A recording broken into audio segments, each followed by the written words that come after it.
Alors, ce qui est intéressant dans cet ouvrage des séminaires à la Tavistock, euh, c'est qu'ils ont, d'abord, c'est qu'ils ont une forme orale, hein. Bien évidemment, ils ont été transcrits, mais je vais essayer de parler un peu plus dans quelques minutes de la forme orale de ces séminaires et de l'importance que ça représente pour nous, parce que la transmission, à mon sens, n'est pas du tout la même quand elle prend une forme écrite et quand elle prend une forme orale. L'oral, je crois, en particulier dans la psychanalyse, qui est quand même un exercice, prioritairement un exercice de parole, hein, et qui fait que chaque analysant, comme chaque analyste, est engagé et s'engage par sa parole. L'oral constitue un mode irremplaçable de transmission.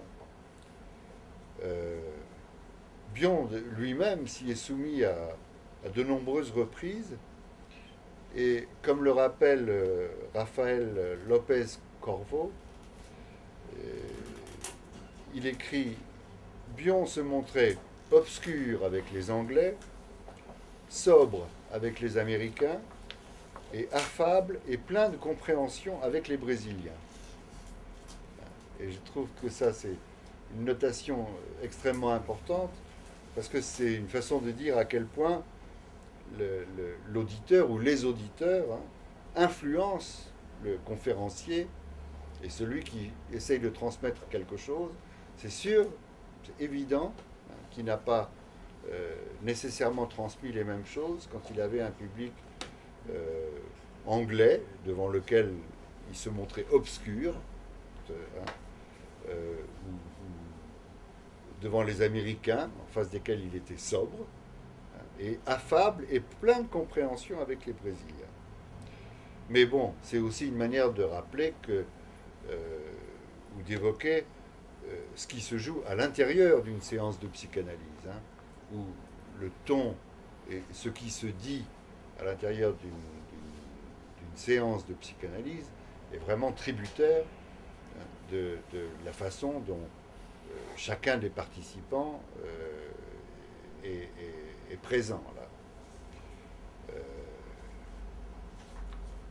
Alors, à la Tavistock, ce que l'on trouve dans cet ouvrage, hein, c'est donc un vieux monsieur qui en est à faire des constats.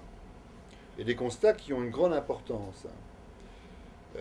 En particulier sur les outils dont nous disposons pour essayer d'appréhender ou de prendre en nous ou de laisser cheminer en nous ce dont le patient nous parle. Par exemple, Bion dit que le gain dans la scientificité, qui est incontestable, hein, au fur et à mesure que l'élaboration psychanalytique avance dans le temps et avec la multiplicité des analystes et des approches psychanalytiques, il y a un gain dans la scientificité, mais que, dit Bion, il s'est accompagné d'une perte d'un certain état d'esprit proche, dit-il, de la contemplation. Quelque chose de très étrange quand même, pas seulement parler comme ça. La contemplation, en tout cas, est aussi quelque chose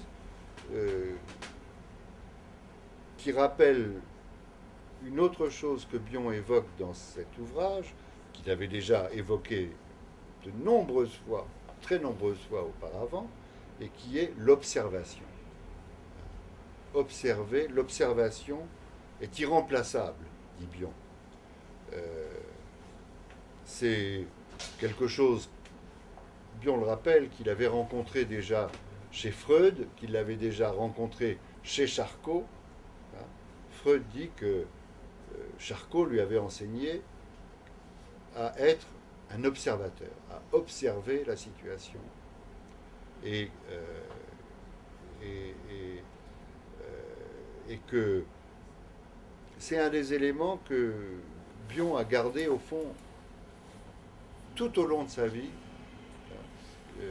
parce que observer, est, à condition d'abandonner une pensée trop orientée, hein, c'est un outil psychanalytique que Bion considère comme irremplaçable. Voilà, Bion dit par exemple, il est effectivement très difficile de saisir ce qui se passe entre le début d'une séance et sa fin. Une raison en est le bruit qui est si assourdissant, cette information bombardée sans discontinuer sur notre appareil auditif qui est si assourdissante. Vous en savez tellement sur votre propre histoire, tellement sur l'histoire du patient, de la psychanalyse, de la médecine, de la physiologie, de la peinture, de la musique et de tout le reste, qu'il vous est très difficile de déceler cette chose qu'en réalité vous observez ou que vous voulez observer. Mais voilà, jetez tout ça par-dessus bord, dit-il un peu plus bas. Jetez tout ça par-dessus bord, s'il vous plaît, et concentrez-vous sur ce que vous imaginez. L'imagination spéculative, la raison spéculative. Je connais l'objection qu'on peut me faire.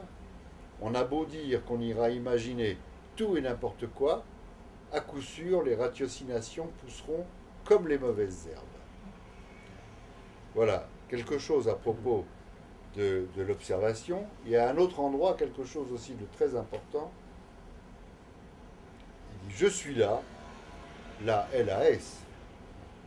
Je suis là et j'en ai marre d'entendre parler des différentes écoles psychanalytiques et de la supériorité incontestable de celle-ci sur celle-là, de ce point-ci ou de ce point-là.